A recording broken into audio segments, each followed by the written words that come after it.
Weirdest weapons of ancient humans. 8. The Roman Corvus. Rome was a land empire. They were incredible on land. On the ocean, they were considerably less incredible.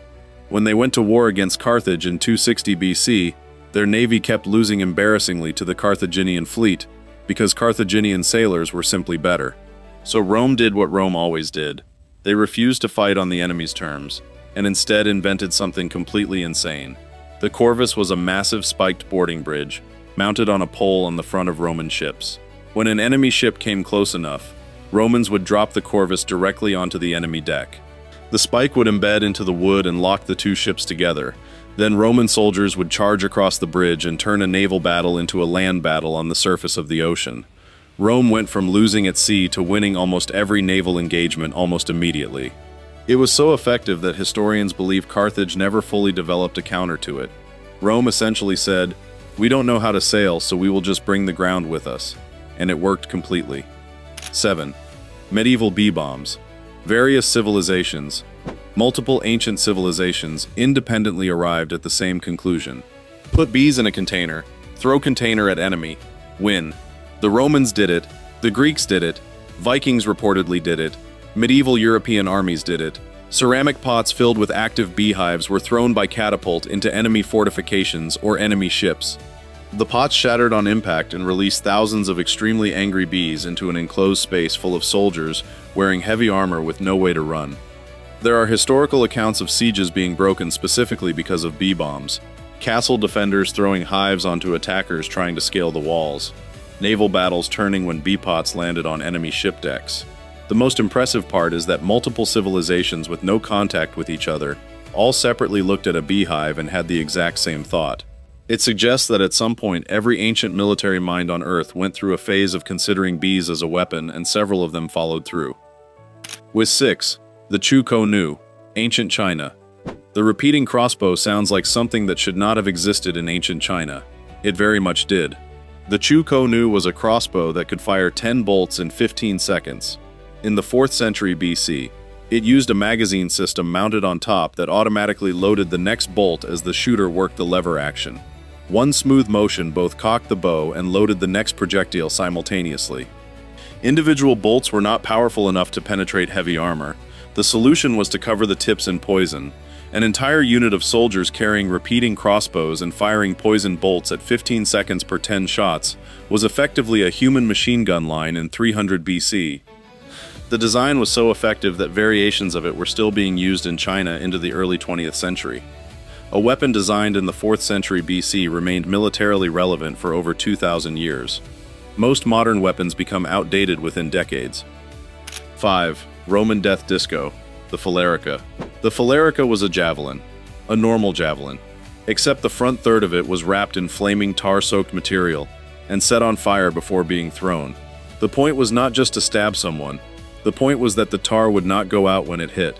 If it struck a shield, the shield caught fire. If it struck a wooden fortification, the fortification caught fire. If it struck a person, the person caught fire. Dropping the shield made you exposed. Keeping the shield meant holding on to something actively burning. There was no good option. Roman and Spanish armies used it extensively during sieges.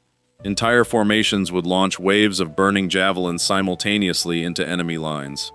Eyewitness historical accounts describe battlefields where the sky was filled with lines of fire coming down simultaneously from multiple directions. It was a javelin. They just set it on fire, and it became one of the most psychologically devastating weapons in ancient warfare. The 4. Tesla's death ray. Early 1900s, Nikola Tesla announced to the press in 1934 that he had invented a weapon capable of destroying 10,000 aircraft from 250 miles away. He called it a teleforce beam.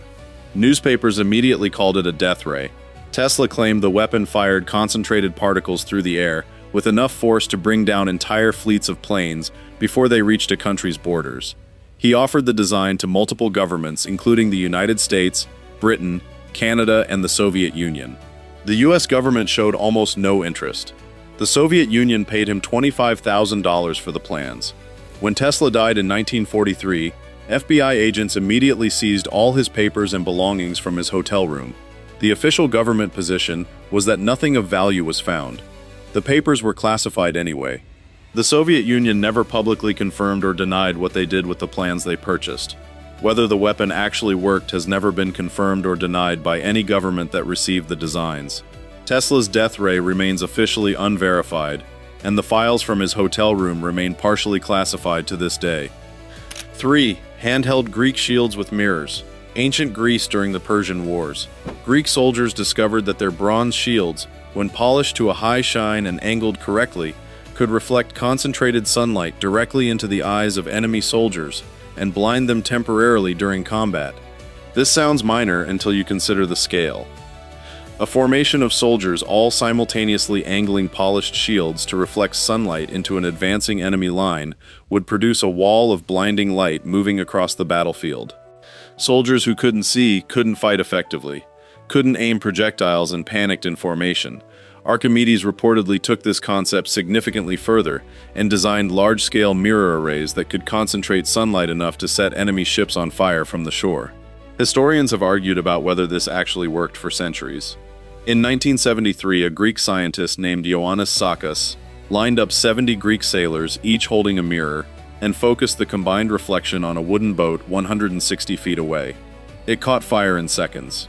Ancient Greece was using concentrated solar power as a weapon 2,500 years before anyone called it technology. 2.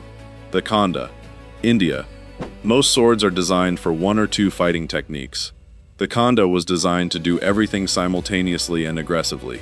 The Khanda is a straight double-edged sword from ancient India with a basket hilt that protects the entire hand and a distinctive flat tip that widens at the end instead of coming to a point. It was designed specifically to slash, crush, and deflect all in the same weapon. The wide flat tip meant you could use it like a club if needed. The basket hilt meant you could punch someone with the handle as a secondary attack mid-combat. Rajput warriors in India treated the Khanda as sacred. Warriors would take oaths on it. It was given as a symbol of authority.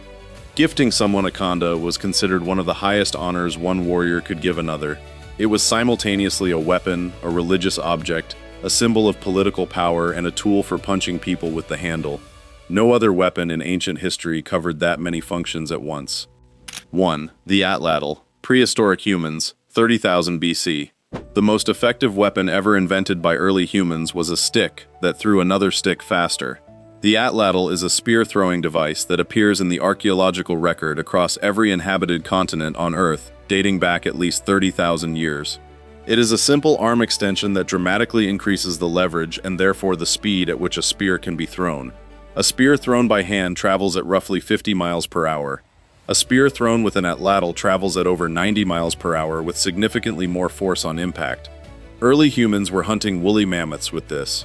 They were taking down animals the size of trucks from a safe distance using a stick to throw another stick harder than their arms could naturally manage. The genius of it is in the physics. It effectively makes your arm longer, which increases the arc of the throw, which increases the acceleration of the projectile before release. A concept so mechanically sound that modern javelin technique still uses a version of the same principle. 30,000 years ago, before writing, before cities, before agriculture, a human being sat down and worked out applied physics well enough to build a device that made spears fly at 90 miles per hour. That person never got credit for it. Nobody knows their name. But whatever they figured out sitting somewhere in prehistoric Europe or Africa or Asia that afternoon, armies were still using variations of it thousands of years later.